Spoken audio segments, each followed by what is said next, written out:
Good evening. Today we are discuss about the UTI. UTI क्या होता है? Urinary tract infection. तो अगर पेशाब के रास्ते में कोई इन्फेक्शन हो गया तो उसको क्या बोलते हैं? Urinary tract infection. अब ये इन्फेक्शन ज़्यादातर महिलाओं में देखा जाता है क्योंकि महिलाओं का जो यूरेथ्रा है शार्ट रहता है, बहुत छोटा यूरेथ्रा रहता है and the distance between the anal and urethra is very short. तो उसके कारण जो फीमेल में यूटीआई के चांसेस बहुत ज़्यादा रहते हैं। अब अगर बात किया जाए यूटीआई है क्या, तो यूटीआई क्या होता है? कोई भी इन्फेक्शन, पेशाब का इन्फेक्शन। अब वो दो तीन, they include so many things like asymptomatic bacteria ABU, and दूसरा बोल दें अगर ब्लैडर इन्वॉल्व हो गया तो क्या बोलते हैं? सिस्टाइटिस।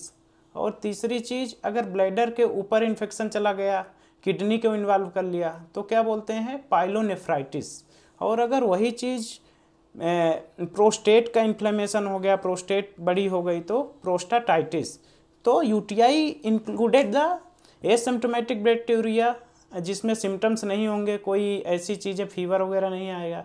और तीन चीज़ें हैं, अगर ब्लैडर में इन्वॉल्व करता है सिस्टाइटिस, और सिस्टाइटिस के अलावा प्रोस्टाटाइटिस, एंड थर्ड चीज़ इज पाइलोनेफ्राइटिस। अब बात करते हैं कि ये एपिडेमियोलॉजी की कि ये किन में कॉमन होता है। तो महिलाओं में up to 1 to 50 year of age it is more common in the female. And अगर नियोनेटल की बात किया जाए तो ये बच्चों में ज़्यादा होता है मेल में age compare to female up to 1 year, क्योंकि इनका congenital anomaly most common in the male children. अब अगर बात किया जाए इसकी, तो इसके रिस्क फैक्टर क्यों हैं? और सबसे ज़्यादा ऐसा देखा गया कि 50 साल के बाद UTI most common in the main, क्योंकि क्या हो जाता है कि प्रोस्टेट का साइज बढ़ता है, उसके कारण भी बहुत लोगों में यूटीआई 50 साल के बाद मेल में ज़्यादा होता है। अब अगर रिस्क फैक्टर की बात करें तो use of barrier method like female जो है डायफ्राम यूज करती हैं, डायफ्राम का यूज करती हैं फॉर बैरियर मेथड, तो उसमें भी क्या रहता है? रिस्क रहते हैं कि यूटीआई होने के। मेल जो स्पर्मिसाइडल क्रीम यूज करते हैं ड्यूरिंग सेक्सुअल इंटरकोर्स, तो उससे भी यूटीआई होने के संभावनाएं रहते हैं। और रिस्क फैक्टर में क्या है कि UTI is directly correlate with the sexual intercourse. और अगर पोस्ट मेनोपॉजल वुमेन हैं जो कि जिनका more than age 50 years of age है, तो वो अगर टाइप 2 DM है, डायबिटिक हैं, या फिर उनको पहले से कोई इन्फेक्शन है, इम्यूनो कम्प्रोमाइज स्टेटस है, तो इनको भी चांसेस रहते हैं कि जो रिस्क फैक्टर रहता है इनको होने का। यूटीआई मेनली दो प्रकार से होते हैं, कॉम्प्लिकेटेड, अनकम्प्लिकेटेड। तो कॉम्प्लिकेटेड जब बोलेंगे जब इन्फेक्शन जो है ब्लैडर से होते हुए किडनी तक पहुंच जाए, एसेंडिंग, मतलब ब्लैडर में पहले इन्फेक्शन था, वो धीरे धीरे होते हुए चढ़ते चढ़ते यूरेटर से किडनी तक फैल गया, पायलोनेफ्राइटिस कर दिया।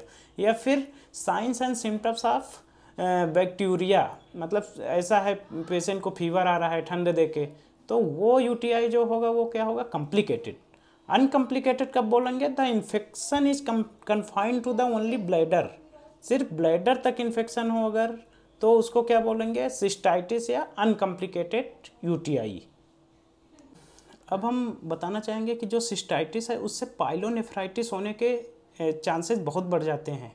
Pre disposing factor which causes cystitis develop to the pyelonephritis. तो इसमें क्या होता है? जैसे इंक्रीज फ्रिक्वेंसी ऑफ इंटरकोर्स, पहला चीज़ हो गया। दूसरा द न्यू पार्टनर, या फिर न्यू पार्टनर के साथ कोई महिला संबंध बनाती है तो उससे भी यूटीआई के चांसेस हो जाते हैं। तीसरी चीज़ the history of maternal diabetes, उसके मदर को पहले हिस्ट्री है, या फिर पास्ट 12 मंथ में, पिछले 1 साल के अंदर उसको यूटीआई के चांसेस हैं। तो ऐसी कंडीशन में ये इन्फेक्शन जो होता है सिस्टाइटिस से पाइलोनेफ्राइटिस में भी कन्वर्ट हो जाता है। अब हम अगर कोई लेडी प्रेगनेंसी है, लेडी को प्रेग्नेंट लेडी है, अगर उसमें एसिम्प्टोमेटिक बैक्टीरिया है, कहने का मतलब अगर उसको एसिम्प्टोमेटिक है, कोई फीवर भी नहीं है, तो भी उसका स्क्रीनिंग एंड ट्रीटमेंट करना ज़रूरी है। वो क्यों ज़रूरी है? क्योंकि अगर हम प्रेग्नेंट वूमेन का ट्रीटमेंट नहीं करेंगे तो उसके बच्चे का जो है डिलीवरी प्री टर्म बेबी हो सकता है, या फिर प्री मैच्योर डिलीवरी हो सकती है उसकी, और वो कॉम्प्लिकेटेड पाइलोनेफ्राइटिस में कन्वर्ट हो सकता है जो उसका सिस्टाइटिस अभी है। तो स्क्रीनिंग एंड ट्रीटमेंट बहुत ज़रूरी है। अगर कोई प्रेग्नेंट वूमेन आती है यूटीआई के साथ तो उसका एंटीबायोटिक देना उसको, जो कि नाइट्रोफिरेंटोइन वगैरह बहुत सेफ मानी जाती हैं, 3rd जनरेशन सिफेलोस्पोरिन वगैरह, तो ये दे सकते हैं। अगर कोई फीमेल प्रेग्नेंट है, साथ में उसको यूटीआई है, एसिम्प्टोमेटिक बैक्टीरिया है, कोई सिम्टम्स नहीं है, तो भी हमको ट्रीटमेंट उसका देना है। और अगर इटियोलॉजी की बात किया जाए कि कौन कौन से बैक्टीरिया हैं जिनसे ये यूटीआई होता है, तो सबसे पहले ग्राम निगेटिव रॉड जैसे ई कोलाई है, इश्चेरिचिया कोलाई जो करता है 75 to 90% केसेस में यही बैक्टीरिया होता है। और स्टेफाइलोकोकस सैप्रोफाइटिकस दूसरा है। तीसरे की बात करें तो क्लेप्सिला हो गया, प्रोटियस हो गया और सिट्रोबैक्टर हो गए। और अगर कुछ कॉम्प्लिकेटेड सिस्टाइटिस की बात करें तो कॉम्प्लिकेटेड सिस्टाइटिस कौन कौन से करवाते हैं, वो भी मोस्ट कॉमनली ई कोलाई करवाता है, स्यूडोमोनास अरजिनोसा करवाता है और सिट्रोबैक्टर स्पीसीज करवाते हैं। कुछ ग्राम पॉजिटिव स्पीसीज भी करवाते हैं जैसे स्टेफाइलोकोकस ऑरिएज एंड इंटेरोकोकस।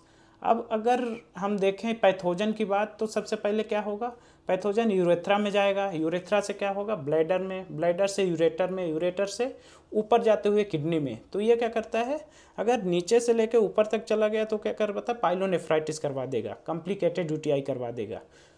तो सिम्टम्स की बात करते हैं तो क्लिनिकल फीचर जो है क्या क्या मिल सकता है। कोई भी पेशेंट यूटीआई की कंप्लेंट के साथ आता है तो बोलेगा पेशाब में जलन हो रही है, पेशाब में जलन के साथ अर्जेंसी, बार बार बोलेगा साहब जा रहा हूँ पेशाब बट उतनी तेज़ी से नहीं आ रहा है, रुक रुक के आ रही है। अर्जेंसी डिसयूरिया, कहने का मतलब ऐसा है कि पेशाब में थोड़ा सा जलन के साथ दर्द भी रहेगा।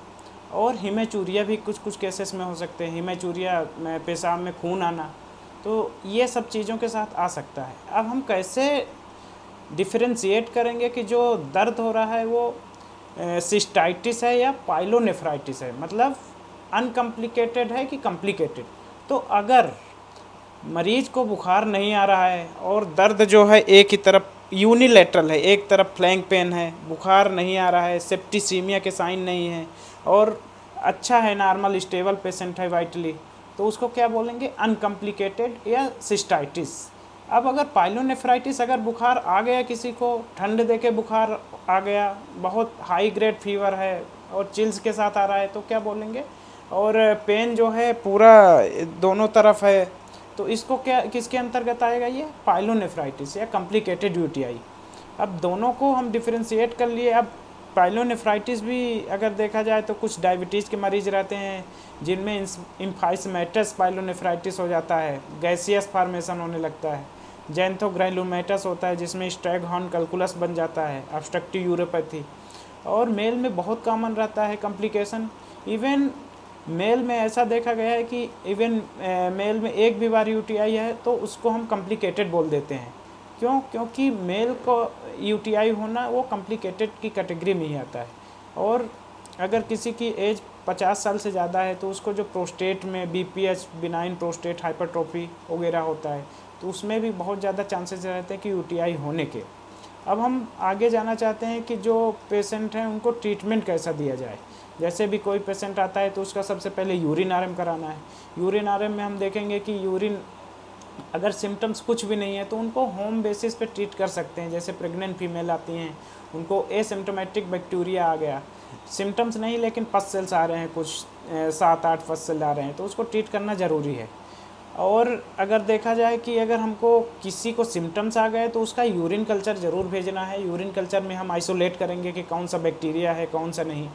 ट्रीटमेंट की बात किया जाए तो in short the most effective treatment is like nitrofurantoin. Nitrofurantoin बहुत अच्छा वर्क करती है अपने जो इंडिया में मोस्ट कॉमनली वही यूज करते हैं, 100 mg BD में देते हैं पेशेंट को। लेकिन हम जनरली ये करते हैं कि उसके साथ एल्कासिटॉल भी दे देते हैं। एक चीज़ ये देखी गई है कि जो नाइट्रोफिरेंटोइन है वो एसिडिक पीएच में बहुत अच्छा काम करता है, लेकिन हम साथ में एल्कासिटॉल भी दे देते हैं दिन में 3 बार, तो उसके कारण उसकी जो इफ़ेक्टिविटी है, एफिकेसी है, वो थोड़ा सा कम हो जाती है। इसलिए उसके साथ में कुछ अदर सिफेलोस्पेरिन जैसे सिफिकजिम, लेवोफ्लॉक्सासिन या फिर कुछ अदर ड्रग्स भी दे सकते हैं जिससे उसकी एफिकेसी मेंटेन रहे।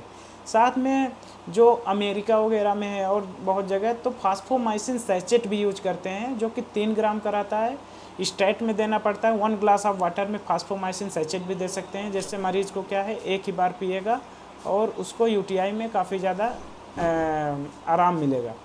और बहुत सारी ड्रग हैं जैसे सेप्टाइक्जोन भी यूज करते हैं, 3rd जनरेशन सिफेलोस्पोरिन भी, फ्लोरोक्विनोलॉल भी यूज करते हैं कॉम्प्लिकेटेड यूटीआई में। तो हमको देखना है पहले कि यूटीआई जो है कॉम्प्लिकेटेड है कि अनकम्प्लिकेटेड है। अगर कॉम्प्लिकेटेड है तो पता चलेगा कि फीवर के साथ आ रहा है, तो हमको फिर हायर एंटीबायोटिक पे शिफ्ट करना पड़ेगा मरीज को। और अनकॉम्प्लिकेटेड है तो हम ऐसे रेगुलर ओपीडी बेसिस पे ट्रीट करके भेज सकते हैं। Thank you so much.